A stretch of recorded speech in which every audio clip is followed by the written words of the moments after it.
High friend welcome to my channel blessings cake. आज आमी एकटा हार्ट शेपर ओपर व्हाइट फरेस्ट केकेर फुल रेसिपि निये चले एसेछि। এই ভিডিওটা স্কিপ না করে দেখলে আপনারাও বাড়িতে একটা পারফেক্ট হার্ট শেপের উপর হোয়াইট ফরেস্ট কেক বানাতে পারবেন। আর কালকেই তো ভ্যালেন্টাইন্স ডে, এই রকম একটা হার্ট শেপের কেক বাড়িতে বানিয়ে প্রিয়জনকে খুশি করতেই পারেন। দেখুন আমি এখানে দেখিয়ে দিচ্ছি আমার কি কি লেগেছে। ডেসক্রিপশন বক্সে আমি গ্রাম হিসেবে সমস্ত কিছু দিয়ে দেব। আর প্রথমেই হার্ট শেপ মোল্ডটা আমি রেডি করে নিয়েছি একটা বাটার পেপার দিয়ে। তারপর একটা শুকনো বাটিতে দুটো ডিম নিয়েছি। অবশ্যই রুম টেম্পারেচারে রাখা সমস্ত জিনিসই ব্যবহার করতে হবে কেক বানানোর সময়। ধীরে ধীরে আমি স্টেপ বাই স্টেপ চিনিটা দিচ্ছি, কখনোই একসাথে সমস্ত চিনি দেওয়া যাবে না। ধীরে ধীরে চিনিটা দিয়ে চিনি আর ডিমটা খুব সুন্দরভাবে মিশিয়ে নিতে হবে, একটা ফ্লপি ভাব হয়ে যাবে। আর ইলেকট্রিক বিটারের কাঁটা সবসময় হাইই থাকবে। 5 থেকে 6 মিনিট এভাবে বিট করতে থাকলে চিনি আর ডিমটা ভালোভাবে মিশে যাবে। দেখুন আমার মিশ্রণটা রেডি হয়ে যাওয়ার মতনই প্রায় রেডি হয়ে গেছে। এরপর আমি তেলটা দিয়ে দিলাম, এসেন্স দিয়ে দেব। এখানে আমি ভ্যানিলা এসেন্স দিচ্ছি। এটা হোয়াইট ফরেস্ট কেকের রেসিপি, তাই ভ্যানিলা এসেন্সটাই দিতে হবে কেবলমাত্র। ইলেকট্রিক বিটারের কাঁটাটা খুলে নিলাম। এরপর স্টেপ বাই স্টেপ আমি ময়দাটা মিশিয়ে নেব। খুবই ধীরে ধীরে কাজগুলো করতে হবে, তাড়াহুড়ো করা যাবে না। ধীরে ধীরে একই রোতে আমি ময়দাটা মিশিয়ে নিচ্ছি। এইভাবে কেক বানালে কেকের স্পঞ্জটা খুবই সুন্দর হয়, নরম স্পঞ্জি হয়। দেখুন আমি ময়দাটা মাখিয়ে নিয়েছি ডিম আর চিনির মিশ্রণের সাথে। এরপর মোল্ডের মধ্যে সবটুকু ব্যাটার ঢেলে দেব, দিয়ে 150 ডিগ্রি সেন্টিগ্রেডে 30 মিনিটের জন্য বেক করে নিয়ে চলে আসবো। দেখুন কত সুন্দরভাবে আমার স্পঞ্জটা রেডি হয়ে গেছে। এরপর লেয়ার কাট করে নিয়েছি। একটা স্পঞ্জ বসিয়ে দিলাম, প্রথম স্পঞ্জ। সুগার সিরাপ দিয়ে অবশ্যই সোপ করে নিতে হবে। আর সুগার সিরাপটা ঠান্ডা হতে হবে, গরম সুগার সিরাপ দিলে হবে না। এরপর অল্প অল্প করে ক্রিম দিয়ে চারিদিকে আমি একেবারে ছড়িয়ে নেব। রাউন্ড কেক থেকে কিভাবে হার্ট শেপ করা যায় আমি আমার চ্যানেলে অলরেডি একটা ভিডিও দিয়ে দিয়েছি, আপনারা সেটা দেখে রাউন্ড কেক বানিয়েও হার্ট শেপ করে নিতে পারবেন। আমার মনে হয় সেভাবে হার্ট শেপ করলে, রাউন্ড কেক থেকে হার্ট শেপ কেকে পরিণত করলে খুব সুন্দরভাবে একটা হার্ট শেপ আনা যায়। হার্ট শেপ মোল্ডের থেকেও ভালোভাবে হার্ট শেপের একটা শেপ আসে। ধীরে ধীরে দ্বিতীয় লেয়ারটাও বসিয়ে দিয়ে একই রকমভাবে সোপ করে নিলাম। ক্রিম দিয়ে একেবারে ক্রাম কোটিং করে নেব। ধীরে ধীরে পাশগুলোতেও ক্রিম একেবারে লাগিয়ে নিচ্ছি। ধীরে ধীরে কাজটা করতে হবে, কারণ স্পঞ্জ ভীষণ নরম হয়। প্যালেট নাইফ ঘুরিয়ে ঘুরিয়ে করবেন, হাত একদমই ঘোরাবেন না, হাতটা স্থির থাকবে। এরপর গানাশ দিয়ে দিলাম। হোয়াইট গানাশ দিয়ে কেক বানালে কেকটা খুবই সুন্দর হয় খেতে। তৃতীয় লেয়ারটাও বসিয়ে দিয়েছি, সুগার সিরাপ দিয়ে সোপ করে নিচ্ছি। ধীরে ধীরে এই অর্ডারটা অনেক দূর থেকে এসেছিল।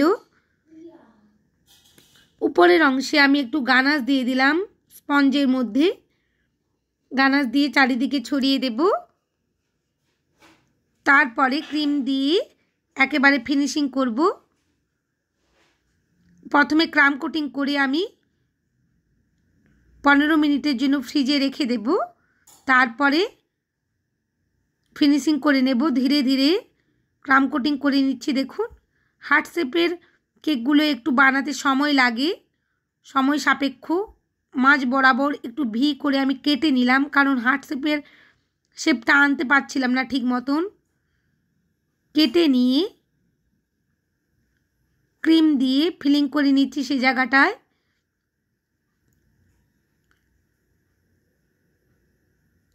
ধৈর্য ধরে কেকগুলো বানিয়ে নিতে হয়। আমার এই কেকের ডিজাইনটা আর রেসিপিটা যদি আপনাদের ভালো লেগে থাকে প্লিজ বন্ধুরা আমার চ্যানেলটা সাবস্ক্রাইব করবেন আর পাশে থাকা বেল আইকনটি ক্লিক করে দেবেন যাতে সমস্ত ভিডিওর নোটিফিকেশন আপনাদের কাছে পৌঁছে যায়। লাইক শেয়ার কমেন্ট করতে ভুলবেন না। আমি 15 মিনিটের জন্য ফ্রিজের মধ্যে রেখে দিয়েছিলাম।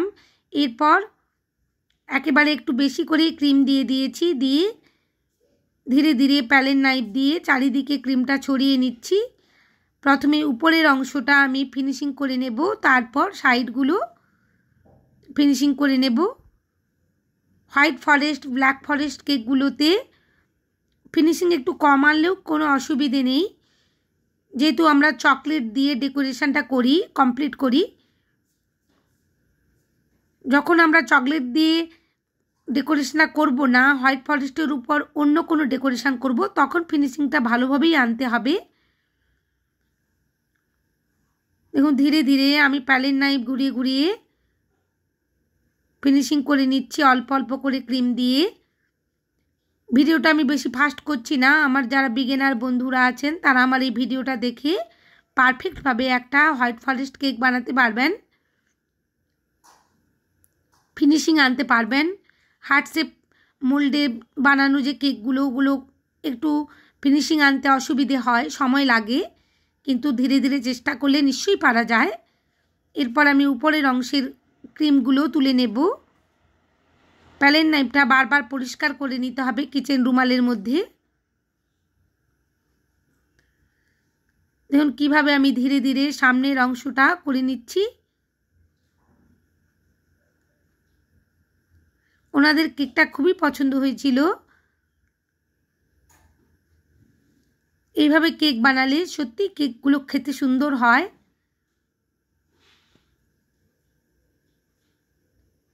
ধীরে ধীরে আমি সমস্ত কেকটা কমপ্লিট করে নিচ্ছি।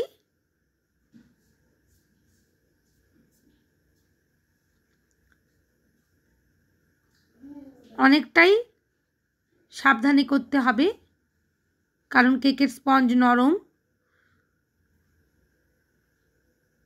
ধীরে ধীরে কেকটা আমার ফিনিশিং করা হয়ে গেল। এরপর আমি বোর্ডটা মুছে নিচ্ছি। অবশ্যই বোর্ডটা ক্লিন করে নিতে হবে। ফ্রিজের মধ্যে রেখে দিয়েছি কেকটা একটু সেট করব বলে। এরপর হোয়াইট চকলেট মেল্ট করে নিয়েছি। এখানে কোনো কিছুই মেশাবেন না, পুরো র চকলেটটাই দিয়ে একটা হার্ট শেপ করে নিতে হবে। আমি OHP শিটের উপর হোয়াইট কম্পাউন্ড চকলেট মেল্ট করে একটা পাইপিং ব্যাগের মধ্যে ভরে নিয়েছি, নিয়ে একটা হার্ট শেপ করে নিচ্ছি। এইভাবে কেক বানালে বেকারি স্টাইলকেও হার মানিয়ে দেবে, আর স্বাদে গুণে সমস্ত কিছুতেই সুন্দর হবে। দেখুন আমার ছেলে দেখিয়ে দিচ্ছে যে এদিকের অংশটাও একটু দিয়ে দাও। আমি যখন কেক বানাই ওরা আমার আশেপাশে ঘুরঘুর করে, দেখতে থাকে মা কী করছে।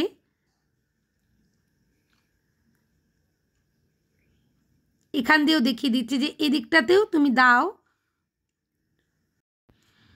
এবার OHP শিটটা আমি ফ্রিজের মধ্যে 10 মিনিটের জন্য সেট করতে রেখে দিয়েছি, চকলেটটা যাতে সেট হয়ে যায়। আর ফ্রিজ থেকে কেকটা বের করে নিয়ে এসেছি। ছোট ছোট করে চকলেটগুলো কেটে নিয়েছিলাম, ফ্রিজের মধ্যে রেখে দিয়েছিলাম সেট করতে। এখানে একটা টিপস দিই বন্ধুরা, ফ্রিজের মধ্যে চকলেটগুলো কেটে রেখে দিলে তারপর ডেকোরেশনের কাজে ব্যবহার করলে খুব সহজেই ডেকোরেশনটা করা যায় কম সময়ের মধ্যে, আর হাতে খুব একটা চকলেট জড়িয়ে যায় না, কারণ চকলেটটা ঠান্ডা থাকে। কথা বলতে বলতে আমার সমস্ত চকলেটটাই কেকের মধ্যে ডেকোরেশন করা হয়ে গেল। আমি বোর্ডটা ক্লিন করে নিয়েছি। এরপর হার্ট শেপেরটা যে রেডি করে রেখেছিলাম সেটা আমি মাঝ বরাবর বসিয়ে দিলাম কেকের। একটা ইন-ওয়ান নোজেল দিয়ে রোজিট করে নিচ্ছি, চেরি বসিয়ে দিচ্ছি। এইভাবে কেক বানালে বাড়ির মানুষজন খুবই খুশি হয়ে যাবে, আর যদি আপনি অর্ডারে দেন কাস্টমার খুবই খুশি হয়ে যাবে। আপনারা প্লিজ বাড়িতে একবার এইভাবে ট্রাই করবেন। ধীরে ধীরে আমার কেকটা কমপ্লিট হয়ে গেল।